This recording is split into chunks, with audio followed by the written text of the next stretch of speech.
विद्यार्थी, पूर्व के वीडियो में हम उत्पादन फलन का अध्ययन कर चुके हैं और उत्पादन फलन के विभिन्न रूपों के अंतर्गत हमने अल्पकालीन उत्पादन फलन, दीर्घकालीन उत्पादन फलन और समरेखीय उत्पादन फलन के बारे में अध्ययन किया था। तो अल्पकाल में एक फर्म के लिए कुछ साधन स्थिर और कुछ साधन परिवर्तनशील होते हैं, यानी उसे विभिन्न साधनों के बीच ऐसा संयोग स्थापित करना होता है जिस पर माल की दी हुई मात्रा न्यूनतम लागत पर उत्पादित की जा सके।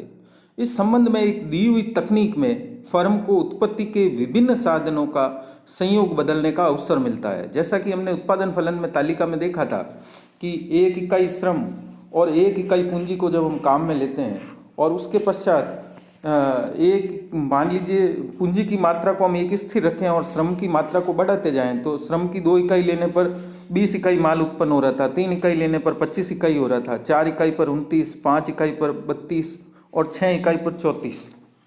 तो इस प्रकार से उत्पादन फलन में हमने देखा है कि एक साधन को स्थिर रखकर दूसरे साधन को परिवर्तित करने से उत्पत्ति पर क्या प्रभाव पड़ता है।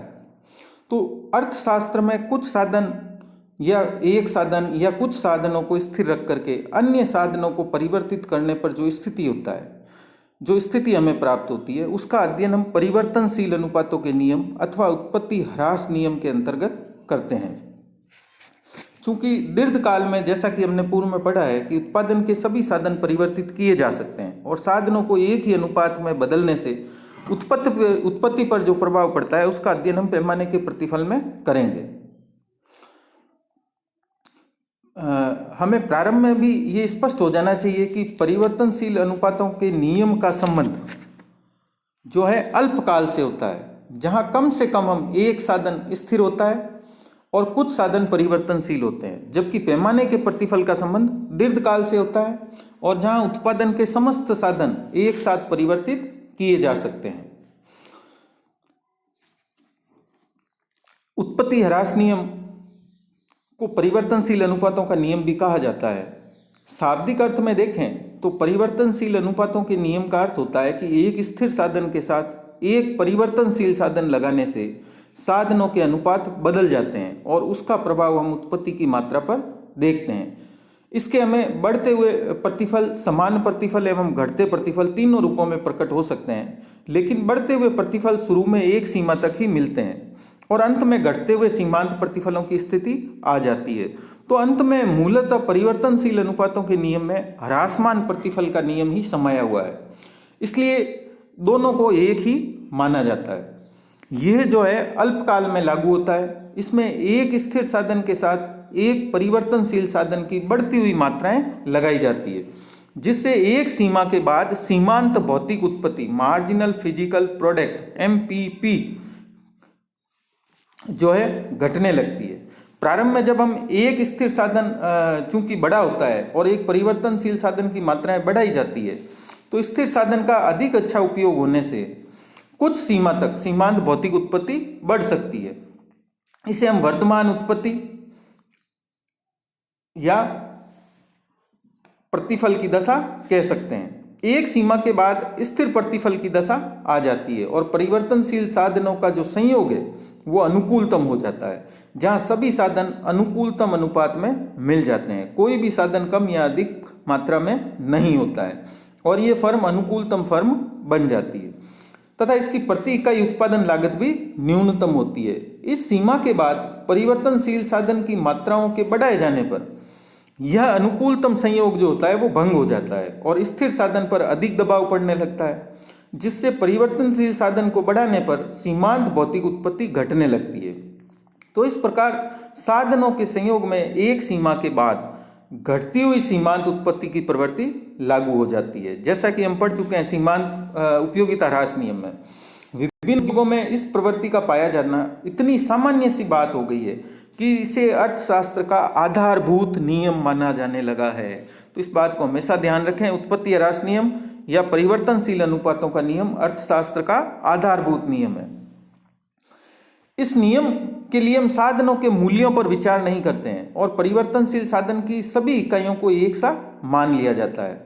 जो प्रतिष्ठित अर्थशास्त्री है और मार्शल ने है, इस नियम की क्रियाशीलता को कृषि में स्पष्ट किया था मार्शल ने इस नियम के आधुनिक रूप को भी स्वीकार किया है। यह अन्य उद्योगों में भी समान रूप से लागू होता है। तो अब हम देखते हैं कि कुछ परिभाषाएं देखते हैं कि किन किन अर्थशास्त्रियों ने इस नियम के बारे में क्या कहा है।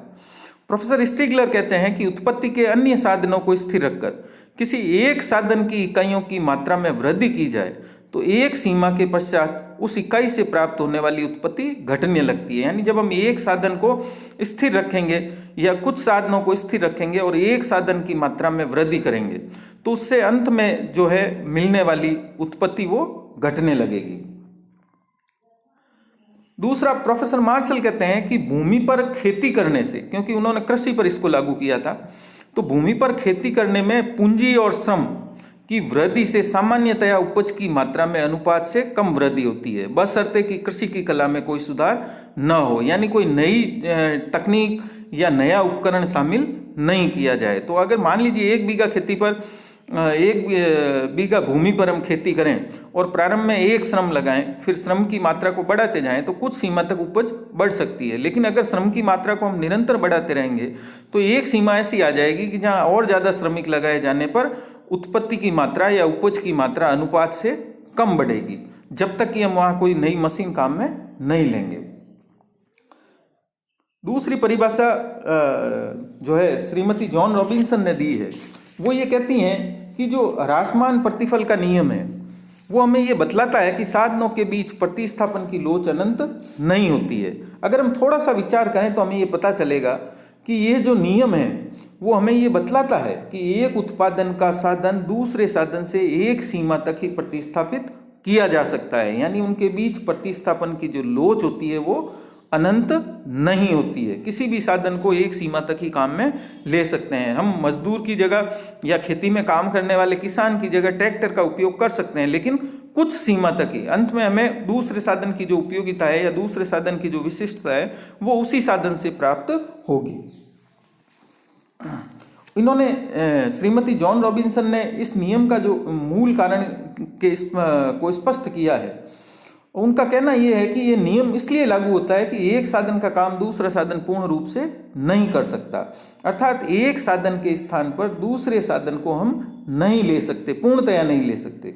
यदि एक साधन का काम दूसरा साधन कर लेता तो हम 1 एकड़ जमीन पर या 1 बीघा जमीन पर समस्त संसार के लिए अनाज पैदा कर देते, है ना। श्रमिकों की संख्या बढ़ाते जाते और उत्पादन बढ़ता जाता, क्योंकि हम उस भूमि के टुकड़े पर श्रम व पूंजी की मात्राएं इतनी ही बढ़ा सकते हैं जितना कि उनका उत्पादन हो। अनंत मात्रा में हम उन्हें नहीं बढ़ा सकते। इस संबंध में जो है अर्थशास्त्रियों में मतभेद भी पाया जाता है कि ये नियम व्यवहारिक ज्ञान पर आधारित है अथवा केवल तर्क से निकाला गया है ना। तो उत्पत्ति ह्रास नियम की जो मान्यता है उन मान्यताओं के आधार पर इस नियम का जो है अध्ययन किया जाएगा। तो हम सबसे पहले लेते हैं तकनीक दी हुई होगी, यानी तकनीक में सुधार हो जाता है तो नियम का लागू होना कुछ समय के लिए रुक जाएगा, क्योंकि ये आधारभूत नियम है इसलिए ये समाप्त नहीं होगा। अगर तकनीक में परिवर्तन होता है तो ऐसी स्थिति में कुछ समय के लिए रुक जाएगा। दूसरा है कि साधन के जो अनुपात है वो स्थिर नहीं रहते हैं, वे बदले जा सकते हैं। जैसे हम 1 पूंजी के साथ पहले 1 श्रम लगाते हैं, फिर 1 पूंजी की मात्रा के साथ 2 श्रम लगाते हैं, या 1 बीघा भूमि के टुकड़े पर पहले 1 श्रमिक लगाते हैं, फिर 2 लगाते हैं, फिर 3 लगाते हैं, यानी साधन अनुपात बदलते रहते हैं। इसीलिए इसे परिवर्तनशील अनुपातों का नियम भी कहा जाता है। फिर परिवर्तित साधन जो है उसकी सभी इकाइयां एक सी कार्यकुशल मानी जाती है या समरूप मानी जाती है। यानी हम जो साधन लेंगे परिवर्तनशील, जैसे श्रम ले रहे हैं तो श्रम की प्रत्येक इकाई यानी जो श्रम हम बढ़ाते जा रहे हैं वो सभी श्रमिक एक जैसे कार्यकुशल होंगे, ऐसा माना जाएगा। नेक्स्ट, इस टेबल की सहायता से हम समझ सकते हैं भूमि को हमने यहाँ पर स्थिर माना है। 1 इकाई भूमि ली है हमने, चाहे इसको 1 एकड़ मान सकते हैं हम या फिर 1 बीघा मान सकते हैं। श्रम की मात्रा में हमने परिवर्तन किया है। प्रारंभ में श्रम 0 है तो टीपी का मतलब है टोटल प्रोडक्शन, कुल उत्पत्ति। एमपी का मतलब है मार्जिनल प्रोडक्शन यानी सीमांत उत्पत्ति, और एपी का मतलब है एवरेज प्रोडक्शन यानी औसत उत्पत्ति। तो जैसे ही हम भूमि पर श्रम की 1 मात्रा लगाते हैं तो कुल उत्पत्ति 20 इकाई होती है। श्रम की मात्रा को जैसे जैसे हम बढ़ाते जाते हैं, 2 इकाई लगाते हैं तो 50, 3 इकाई लगाते हैं तो 90, 4 इकाई लगाते हैं तो 120, 5 इकाई लगाते हैं तो 140, 6 इकाई लगाते हैं तो 150, 7 इकाई लगाते हैं तो 150 और 8 इकाई लगाते हैं तो 150। देखिए उत्पादन बढ़ रहा है लेकिन अंत में जाकर के उत्पत्ति घटने लगती है, तो कुल उत्पत्ति भी घटने लग जाती है। अब इससे अगर हमें सीमांत उत्पत्ति का ज्ञान है, सीमांत उत्पत्ति को हम कैसे निकालते हैं मैं ये आपको बताना चाहता हूं ताकि आपको आगे भी काम आएगा। सीमांत उत्पत्ति हम निकालेंगे डेल्टा टीपी बटा डेल्टा एल,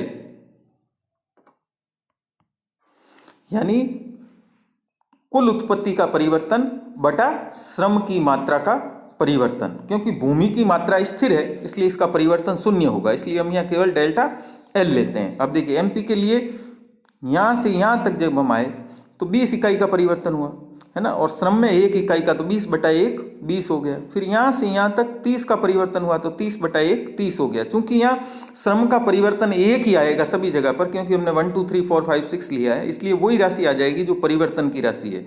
तो यहाँ एम पी इजिकल टू हो जाएगा डेल्टा टी पी।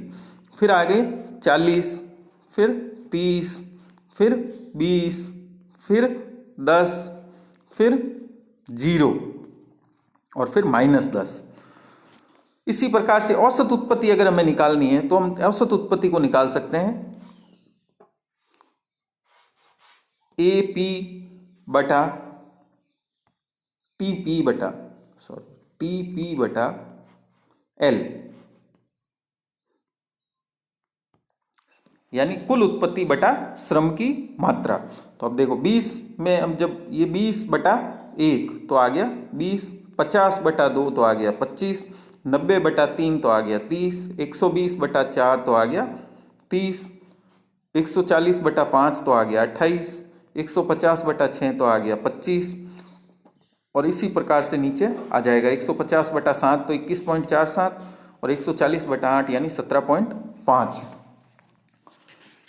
तो इस प्रकार से हमने औसत उत्पत्ति और सीमांत उत्पत्ति निकाल ली है। यहाँ पर हमें ये ध्यान रखना होगा है ना कि इस टेबल के अनुसार प्रारंभ में हम यहाँ पर देखेंगे कि एमपी जो है ये देखिए ये 0 से लेकर के और यहाँ 30 तक, जहाँ एपी एमपी बराबर होते हैं,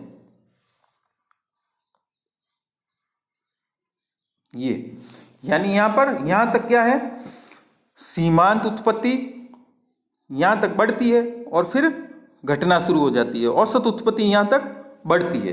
तो इस अवस्था को हम कहते हैं उत्पादन की फर्स्ट स्टेज। फिर नेक्स्ट जो है इसके बाद देखिए कुल उत्पत्ति बढ़ रही है लेकिन यहाँ पर सीमांत उत्पत्ति घटना शुरू हो जाती है और औसत उत्पत्ति भी घटना शुरू हो जाती है। तो जहाँ तक सीमांत उत्पत्ति घटती है और औसत उत्पत्ति घटती है तो उसको हम कहते हैं उत्पादन की द्वितीय अवस्था, सेकंड स्टेज ऑफ प्रोडक्शन। और उसके पश्चात चूंकि यहाँ पर सीमांत उत्पत्ति शून्य होकर के घटना शुरू हो जाती है, तो जहाँ सीमांत उत्पत्ति ऋणात्मक हो जाती है और औसत उत्पत्ति घटती रहती है, इसको कहते हैं हम उत्पादन की तृतीय अवस्था। तो 3 अवस्थाएं उत्पादन की है, प्रथम अवस्था, द्वितीय अवस्था और तृतीय अवस्था। प्रथम अवस्था में दोनों साधनों से मिलने वाली सीमांत उत्पत्ति और औसत उत्पत्ति बढ़ती है, यानी दोनों साधनों की कार्यकुशलता में वृद्धि हो रही है। द्वितीय में हम देख रहे हैं कि यहाँ सीमांत उत्पत्ति घटने लगती है, यानी श्रम की कार्यकुशलता में यहाँ कमी आना शुरू हो जाती है। भूमि की कार्यकुशलता में पहले से ही कमी आना शुरू हो गई है, तो यहाँ पर एपी और एमपी दोनों ही घटना शुरू हो जाती है और अंत में एमपी ऋणात्मक हो जाती है, यानी अब उससे मिलने वाली सीमांत उत्पत्ति ऋणात्मक होने लग गई है। तो ये उत्पत्ति की जो है तीनों अवस्थाएं हैं जिनका अध्ययन हम इस सारणी के माध्यम से कर सकते हैं। एमपी और एपी कैसे निकालते हैं ये भी आप लोगों को बता दिया गया है। अगर इसी को हम रेखा चित्र पर लें, है ना, रेखा चित्र के रूप में लें तो ये ऐसा रेखा चित्र हमारे पास आएगा। यहाँ जो टीपी है कुल उत्पत्ति वक्र को अ और आ 2 दिए हुए हैं ना, तो चित्र जो अ है इसमें टीपी जो है वो कुल उत्पत्ति वक्र है और चित्र आ में जो एपी है वो औसत उत्पत्ति वक्र है और एमपी जो है वो सीमांत उत्पत्ति वक्र है। ओ एक्स अक्ष पर हमने श्रम की मात्राओं को लिया है और ओ वाई अक्ष पर उत्पत्ति की मात्राओं को दर्शाया गया है। एमपी एपी और टीपी लिया है हमने, प्रोडक्शन लिया। ओ वाई जो है ना, ओ वाई पर उत्पत्ति बटा भूमि को ए में, यहाँ जो ए में हमने जो टीपी लिया है, ये टीपी हमने लिया है उत्पत्ति बटा भूमि, चूंकि जैसा कि सारणी में था, ये देखिए सारणी में उत्पत्ति बटा भूमि एक ही रहेगी, तो इसका मतलब टीपी वक्र पूरा का पूरा 20/1 और 140/1 बराबर 140 आएगा। तो यहाँ पर हमने जो लिया है वो लिया है उत्पत्ति बटा भूमि को, और यह 1 हेक्टेयर मान लेते हैं भूमि पर श्रम की बढ़ती हुई मात्राओं से प्राप्त कुल उत्पत्ति को सूचित करता है। चित्र का जो दूसरा भाग है, नीचे वाला आ भाग, इसमें OY अक्ष पर हमने लिया है उत्पत्ति बटा श्रम, है ना, उत्पत्ति बटा श्रम को मापा गया है, अर्थात यहाँ पर हम प्रति श्रमिक औसत उत्पत्ति व सीमांत उत्पत्ति को बतलाता है। चित्र अ जो है वहाँ पर OY अक्ष पर कुल उत्पत्ति को सूचित करता है, जबकि जो चित्र आ है उसमें OY अक्ष औसत उत्पत्ति और सीमांत उत्पत्ति को सूचित करता है, ये हमें ध्यान रखना है। टीपी वक्र प्रारंभ में बहुत तेज गति से बढ़ता है ए बिंदु तक, ये देखिए प्रारंभ में ए बिंदु तक ये तेज गति से बढ़ता है, और फिर ये ह्रासमान दर से यानी घटती हुई दर से बढ़ता है, और अंत में यह अधिकतम बिंदु, ये अधिकतम बिंदु ई अधिकतम बिंदु पर पहुंच जाता है और फिर नीचे की ओर गिरना शुरू हो जाता है। तो टीपी वक्र में ए बिंदु तक सीमांत उत्पत्ति बढ़ती है, उसके बाद सीमांत उत्पत्ति घटने लग जाती है। निचले भाग में एमपी वक्र के एफ बिंदु पर देखिए, जो एफ बिंदु है वो सीमांत उत्पत्ति वक्र का ये जो एफ बिंदु है, इस एफ बिंदु तक सीमांत उत्पत्ति बढ़ रही है और सीमांत उत्पत्ति एफ बिंदु पर अधिकतम हो जाती है। एफ बिंदु टीपी वक्र के ए बिंदु के बिल्कुल नीचे है, यानी यहां ए पर सीमांत उत्पत्ति अधिकतम हो जाती है। टीपी वक्र के डी बिंदु पर स्पर्श रेखा जो डाली हुई है ना, वो मूल बिंदु ओ से गुजरती है, अतः डी बिंदु पर एपी बराबर एमपी होगा। जो डी बिंदु है यहां पर एपी बराबर एमपी होगा, तथा साथ में यहां पर एपी अधिकतम भी होती है। देखिए यहां अब ये जो एपी है जी बिंदु पर, यहां पर सीमांत उत्पत्ति तो एफ में अधिकतम होती है, जबकि औसत उत्पत्ति या एपी जो है जी बिंदु पर अधिकतम होती है। जी बिंदु पर एमपी वक्र एपी वक्र को काटता है, देखिए ऊपर से काट करके और इसके नीचे आ जाता है, और यहां पर एपी भी अधिकतम होती है। तो जी बिंदु डी बिंदु के ठीक नीचे आता है, ये ऊपर वाला डी बिंदु है। तो डी बिंदु जहां मूल बिंदु से हम रेखा खींचते हैं और वो टीपी वक्र को स्पर्श करती है, तो उस बिंदु पर औसत उत्पत्ति और सीमांत उत्पत्ति समान होती है, और औसत उत्पत्ति अधिकतम होती है और सीमांत उत्पत्ति घटती हुई होती है। ई बिंदु पर जो है कुल उत्पत्ति अधिकतम हो जाती है, ऊपर टीपी वक्र पर देखिए ई बिंदु पर कुल उत्पत्ति अधिकतम हो जाती है और सीमांत उत्पत्ति यहां पर शून्य हो जाती है। नीचे देखिए सी बिंदु पर यहां सीमांत उत्पत्ति शून्य हो जाती है, क्योंकि अगर हम ई बिंदु पर कोई स्पर्श रेखा खींचते हैं, जैसे ये डॉट डॉट डॉट रेखा खींची हुई है, तो इसका ढाल शून्य के बराबर है, और एमपी हमेशा ही टीपी वक्र का ढाल होता है। ई के बाद कुल उत्पत्ति टोटल प्रोडक्शन घटने लगता है, ये देखिए ई के बाद में टीपी वक्र नीचे की तरफ आना शुरू हो जाता है, और यहाँ सीमांत उत्पत्ति ऋणात्मक हो जाती है, सी बिंदु से ये नीचे चला जाता है, यानी अब माइनस में हो गई है। चित्र जो नीचे वाला चित्र है, इसमें ओ से लेकर बी तक, यहां से लेकर के और यहां तक औसत उत्पत्ति बढ़ती है। देखिए औसत उत्पत्ति वक्र नीचे से ऊपर की तरफ जा रहा है जी तक। यह उत्पादन की प्रथम अवस्था कहलाती है, first stage of production. B से सी तक है ना, औसत उत्पत्ति व सीमांत उत्पत्ति दोनों ही घट रहे हैं, दोनों ही नीचे की तरफ आ रहे हैं, लेकिन सीमांत उत्पत्ति यहां सी बिंदु पर घट करके शून्य हो जाती है। यह उत्पादन की दूसरी अवस्था कहलाती है। सी बिंदु से आगे सीमांत उत्पत्ति ऋणात्मक हो जाती है और कुल उत्पत्ति और औसत उत्पत्ति भी घटते हैं। ये उत्पादन की तीसरी अवस्था कहलाती है। तो उत्पादन की ये तीन अवस्थाएं, श्रम की तीन अवस्थाएं भी कही जाती है ना।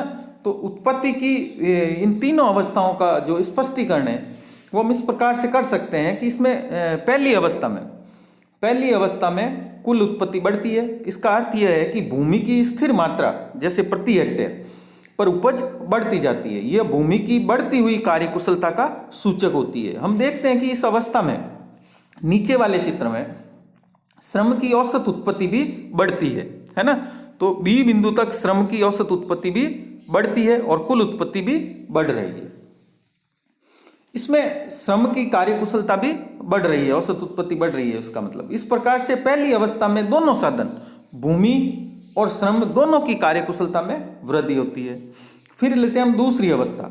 दूसरी अवस्था में भी कुल उत्पत्ति बढ़ना जारी रहता है। देखिए डी से ई तक वक्र ऊपर की तरफ जा रहा है, यानी कुल उत्पत्ति बढ़ती रहती है, यानी भूमि की कार्यकुशलता में वृद्धि होती है। क्योंकि ऊपर वाले चित्र में हमने माना था टीपी में कि कुल उत्पत्ति बटा हम भूमि की मात्रा ले रहे हैं। तो इसका मतलब यह है कि भूमि की जो कार्यकुशलता है उसमें वृद्धि हो रही है, लेकिन चूंकि औसत उत्पत्ति घटने लग जाती है इसलिए श्रम की कार्यकुशलता में कमी आना शुरू हो जाती है। क्योंकि दूसरी अवस्था में एपी और एमपी वक्र नीचे की तरफ आ रहे हैं, घट रहे हैं। इसका मतलब श्रम की कार्यकुशलता में कमी आ रही है। तीसरी अवस्था, इसमें कुल उत्पत्ति भी घटने लगती है ना। इसका मतलब यह है कि भूमि की कार्यकुशलता भी घटने लग गई है। साथ में श्रम की सीमांत उत्पत्ति ऋणात्मक हो जाती है। इससे श्रम की कार्यकुशलता भी और घट जाती है और इस अवस्था में दोनों साधनों की कार्यकुशलता घटने लगती है। तो इस प्रकार से हमने तीनों अवस्थाओं को देखा है कि किस प्रकार से जो है उत्पत्ति घटने लगती है। अब कई बार ये सवाल पूछा जाता है कि एक उत्पादक के लिए उत्पत्ति की कौन सी अवस्था श्रेष्ठ रहेगी, है ना। कई बार ये सवाल पूछा जाता है, छोटा सवाल, कि उत्पादन की कौन सी अवस्था उपयुक्त रहती है या श्रेष्ठ मानी जाती है। तो उत्पादक के लिए द्वितीय अवस्था में उत्पादन करना ही श्रेष्ठ रहेगा। क्योंकि हम पहले बतला चुके हैं जैसा कि प्रथम अवस्था में भूमि एवं श्रम दोनों की कार्यकुशलता बढ़ती है। द्वितीय अवस्था में भूमि की कार्यकुशलता तो बढ़ती है क्योंकि टोटल उत्पत्ति बढ़ रही है, और श्रम की कार्यकुशलता घटती है क्योंकि एपी और एमपी घट रहे हैं। और तीसरी अवस्था में भूमि और श्रम दोनों की कार्यकुशलता घटती है। तो उत्पादन के लिए तीसरी अवस्था में उत्पादन करने का प्रश्न ही नहीं उठता है ना। वो प्रथम अवस्था में ठहरना भी उपयुक्त नहीं होगा क्योंकि वो द्वितीय अवस्था में प्रवेश करके भूमि की बढ़ती हुई कार्यकुशलता का लाभ अवश्य ही उठाना चाहेगा। तो इस प्रकार से एक उत्पादक के लिए श्रेष्ठ अवस्था उत्पत्ति की द्वितीय अवस्था कहलाती है, जहां पर दोनों साधनों की कार्यकुशलता, एक साधन यानी भूमि की कार्यकुशलता में तो वृद्धि हो रही है और साथ ही साथ में श्रम की कार्यकुशलता घटती है लेकिन ऋणात्मक नहीं होती है। इन तीनों अवस्थाओं को हम इस टेबल के माध्यम से देख सकते हैं। जो रेखा चित्र हमने लिया था उस रेखा चित्र के अनुरूप, है ना। तो उत्पादन की जो प्रथम अवस्था है वो है डी बिंदु तक। अवस्था फर्स्ट की समाप्ति पर एपी बराबर एमपी हो जाते हैं तथा एपी अधिकतम होती है। श्रम की मात्रा ओ बी के बराबर होती है। कुल उत्पत्ति पहले बढ़ती हुई दर से बढ़ती है और फिर घटती हुई दर से बढ़ती है। सीमांत उत्पत्ति बढ़ करके एफ बिंदु पर सर्वोच्च स्थान प्राप्त कर लेती है और फिर घटना शुरू हो जाती है। औसत उत्पत्ति जी बिंदु पर आकर के और उच्चतम हो जाती है।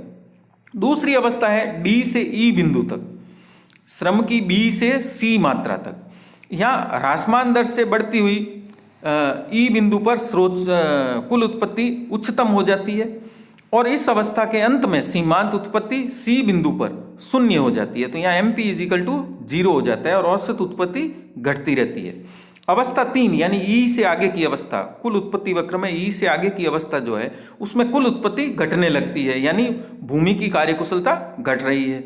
सीमांत उत्पत्ति ऋणात्मक हो जाती है, यानी श्रम की कार्यकुशलता और अधिक घट जाती है और औसत उत्पत्ति का घटना जारी रहता है। हमें ये बात ध्यान रखनी है कि औसत उत्पत्ति कभी भी ऋणात्मक नहीं होती है।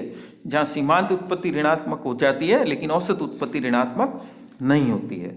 तो इस प्रकार से हमने आज देखा कि किस प्रकार से उत्पत्ति ह्रास नियम के अंतर्गत, है ना, हम उत्पत्ति की 3 ही अवस्थाओं का स्पष्टीकरण किया गया है और ये बताया गया है कि एक उत्पादक कौन सी अवस्था में उत्पादन करना श्रेष्ठ मानता है। अब इसी के आधार पर मैं आपको एक एग्जाम्पल दे रहा हूँ, क्वेश्चन, उसको आप घर पर हल करें। ये आपके सामने है कि निम्न तालिका से औसत व सीमांत उत्पादन की गणना कीजिए और चित्र की सहायता से उत्पादन की तीनों अवस्थाओं को समझाइए। जोधपुर विश्वविद्यालय 2006 के अंतर्गत ये सवाल पूछा गया था। इस सवाल के अंतर्गत हमें सीमांत उत्पादन और औसत उत्पादन की गणना करनी है। मैंने आपको बताया था सीमांत उत्पादन क्या होगा, डेल्टा, चूंकि यहाँ भूमि की मात्रा स्थिर है और श्रम की मात्रा में परिवर्तन हो रहा है, तो यहाँ पर जो है आपके हो जाएगा MP यानी सीमांत उत्पत्ति is equal to delta TP का मतलब टोटल प्रोडक्शन, कुल उत्पादन बटा डेल्टा L का मतलब श्रम की मात्रा में परिवर्तन, और औसत उत्पत्ति यहाँ पर हो जाएगी TP बटा L यानी कुल उत्पत्ति बटा श्रम की मात्रा। तो इस दोनों सूत्रों के द्वारा आपको इस टेबल को पूर्ण करना है और उत्पत्ति की तीनों अवस्थाओं को समझाना है।